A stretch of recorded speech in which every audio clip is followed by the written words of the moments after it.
नमः शिवाय। शिवजी सदा सहाय। ओम नमः शिवाय। गुरुजी सदा सहाय। 19वां अध्याय। वीरगण का यज्ञ में जाना। बिन शंकर पूरण चयो दक्ष प्रजापति यज्ञ जा कारण जग में भयो देवकरण में यज्ञ। ऋषि बोले, हे वायु, दक्ष तो धर्म एवं अर्थ में लगा हुआ था। भगवान शंकर जी ने उनका यज्ञ किस प्रकार विध्वंस किया, कृपा करके यह कथा सुनाइए। वायु बोले, हे ऋषियों सुनो।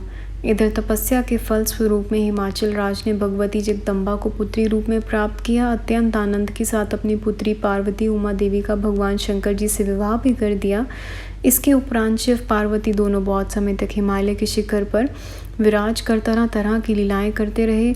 उसके बाद स्वयंभू मनवंतर के लगने पर दक्ष प्रजापति शिव श्राप से जब प्रचेता के पुत्र हुए तो बड़े होने पर हिमाचल पर्वत पर अश्वमेध यज्ञ किया। उसमें भगवान शंकर को छोड़कर वसु, मरुदगण, अश्विनी कुमार, पितर, आदित्य, विष्णु आदि सभी देवता, ऋषि, महर्षि सबको निमंत्रित किया और भी जो यज्ञ भाग के अधिकारी थे वह सभी वहाँ आए। उन सब में शिव भक्त दधीचि ऋषि भी थे। वहाँ शिव उपस्थित नाव देखकर क्रोध में दधीचि बोले, चराचर जगत के स्वामी भगवान शंकर को इस यज्ञ में निमंत्रित क्यों नहीं किया गया?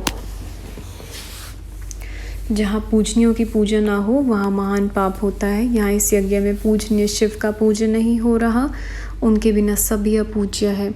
इसी कारण यहाँ महान उपद्रव होने वाला है। हे दक्ष, पूजनीय शंकर जी का तुम इस समय पूजन क्यों नहीं कर रहे हो? इसका कारण कहो। तब दक्ष ने कहा, हे ब्रह्मा ऋषि, यहाँ जटाजूट तथा त्रिशूल धारक 11 रुद्र तो उपस्थित हैं, फिर अन्य कौन रुद्र रहा? हम नहीं जानते। यह सुनकर दधीचि बोले, भगवान शंकर तो यज्ञपति हैं, उनके पूजन ना करने से तुमको किसी फल की प्राप्ति नहीं होगी। यह शंकर रुद्र चराचर के स्वामी ब्रह्मा, विष्णु आदि सभी देवताओं को उत्पन्न करने वाला सबके अधिष्ठा है। 11 रुद्र भी तो उन्हीं से उत्पन्न हुए हैं। यह सुनकर दक्ष ने कहा, हे दधीचि, अब तो यह मंत्र पवित्र हवि स्वर्ण पात्र में रखी हुई केवल भगवान विष्णु के लिए ही है। इस कारण इसका भाग कर आप हवन कराते जाएं। बहुत कहने की आवश्यकता नहीं, हे मुनियों। इस दक्ष के वचन सुनकर दधीचि ने कहा, तुम भगवान शंकर का पूजन नहीं कर रहे हो तो तुम्हारा यह यज्ञ सफल नहीं होगा।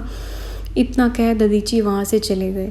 यह संपूर्ण वृत्तांत भगवान शंकर को ज्ञात हो गया। तब भगवती की प्रेरणा से शंकर ने उस यज्ञ की विध्वंस करने के लिए वीरभद्र गण को प्रकट कर दिया। उस गण के 1000 मुख, 1000 नेत्र एवं आयुध वाले 1000 हाथ थे।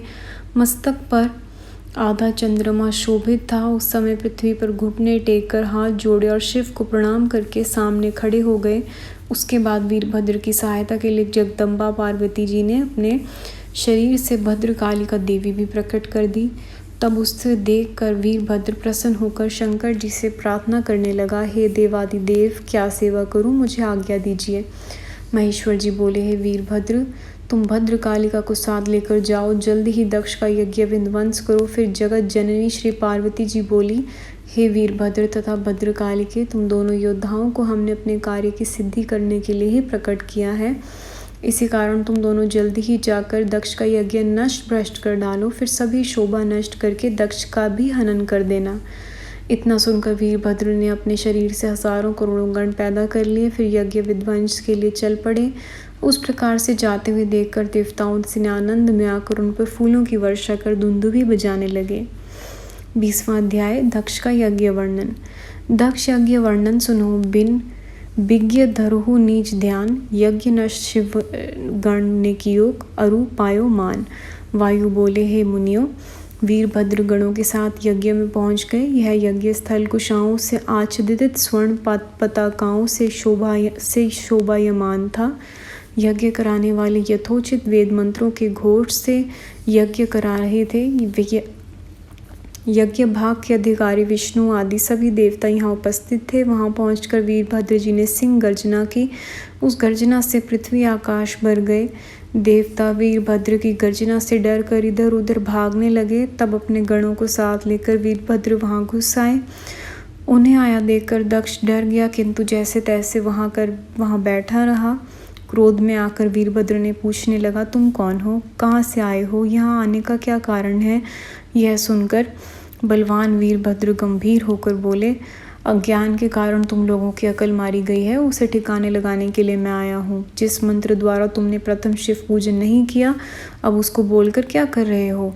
हे विष्णु आदि सभी देवताओं लोगों, तुम लोगों को भी अपने बल का अभिमान हो रहा है, जिससे उन मंत्रों का अर्थ तुम्हारी समझ में नहीं आया, तभी तो शिव जी का अपमान कर रहे हो। तुम्हारा मद चूर्ण करने के लिए ही मैं आया हूँ।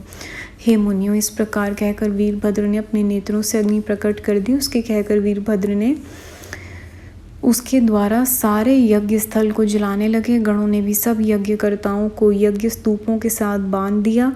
यज्ञ पात्र तभी तोड़ फोड़ कर गंगा जी में बहा दिए। अन्न आदि दूषित करके देवताओं को पीटने लगे। इस प्रकार उस यज्ञ में अनेकों प्रकार के विघ्न उपद्रव करने लगे। तब सारी यज्ञ भूमि को नष्ट भ्रष्ट कर डाला। यह देखकर सभी नर नारियां घबरा उठे।